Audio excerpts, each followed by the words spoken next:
Welcome back to another episode of Out Loud Geek, where we discuss news and views about pop culture, science fiction, fantasy, food, cooking, the outdoors, and more. Last week, I released a video about how Twitter had seemingly cut off its API from third-party client apps on the night of January 12th, 2023, effectively preventing them from functioning at all. For several days, there was no response from Twitter of any kind. But 5 days after the third-party client apps had been abruptly cut off, the company acknowledged the move in a tweet on January 17th, 2023, which was the day after I had released my video. The tweet, posted by Twitter's development team, or whatever is left of that team, reads as follows.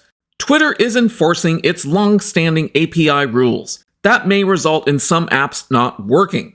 Twitter offered no explanation as to which long-standing API rules developers of apps like Twitterrific and Tweetbot were allegedly violating, nor did it address why some smaller third-party apps were still up and running.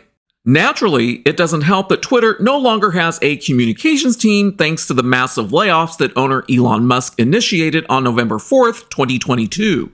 The company's two-sentence acknowledgement that it had cut off access to several longtime developers follows a report by The Information that the moves were intentional, which is something that I had included in my video that I had released last week.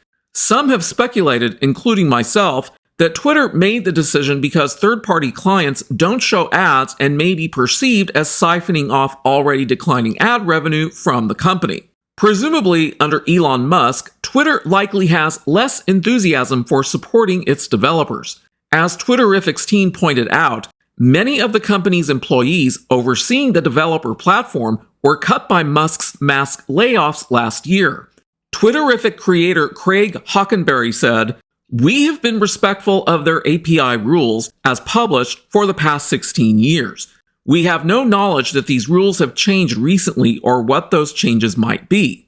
Tweetbot maker Tapbots responded similarly by tweeting, "Tweetbot has been around for over 10 years. We've always complied with the Twitter API rules. If there's some existing rule that we need to comply with, we'd be happy to do so if possible. But we do need to know what it is." Then 2 days later, on January 19th, 2023, Twitter changed its API without making any kind of formal announcement and, thus eliminating any doubt about its intentions in cutting off the developers of third-party apps by making it clear that app makers are no longer permitted to create their own clients. The restrictions section of Twitter's developer agreement was updated with a clause banning, quote, use or access of the licensed materials to create or attempt to create a substitute or similar service or product to the Twitter applications, unquote.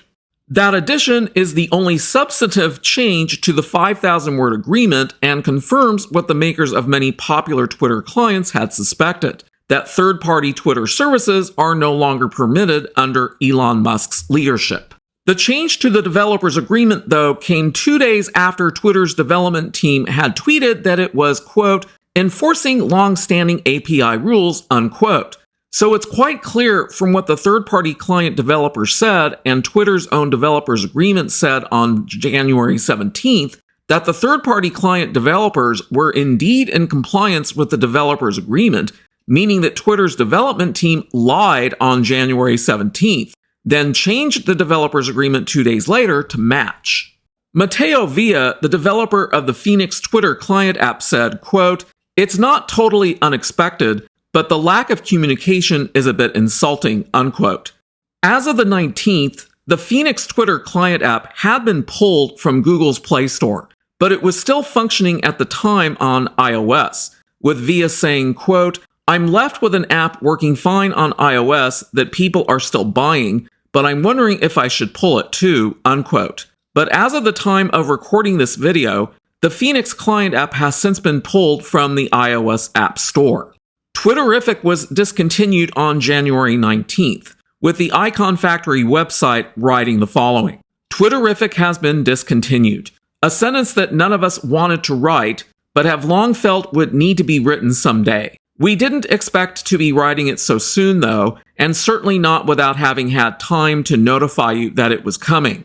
We are sorry to say that the app's sudden and undignified demise is due to an unannounced and undocumented policy change by an increasingly capricious Twitter, a Twitter that we no longer recognize as trustworthy nor want to work with any longer, unquote.